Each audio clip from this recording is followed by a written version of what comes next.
जैसे कि हमारे इंडिया में जो फेस्टिवल्स आते हैं तो उस टाइम पर जो शॉप ओनर्स होते हैं या शॉपकीपर्स होते हैं तो वो क्या करते हैं कि अपनी शॉप्स में सामान काफी ज्यादा डाल देते हैं। मतलब मान लीजिए कि उनकी शॉप शॉप की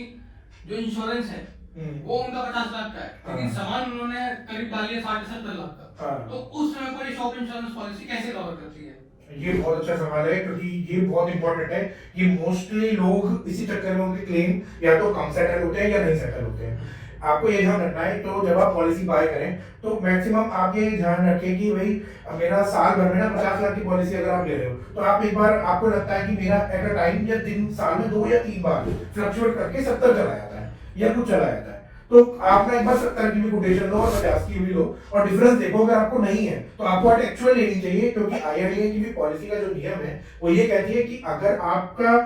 वैल्यू इंश्योरेंस की और जो सामान रखा है जिस टाइम मिसहैपनिंग हो गई वो उसके बराबर है तभी क्लेम सेटल होता है, या 10% का हेरफेर हो कोई दिक्कत नहीं। लेकिन अगर उससे ज्यादा हो रहा है तो फिर क्लेम अंडर वैल्यू हो जाता है और अंडर वैल्यू सेटल होता है।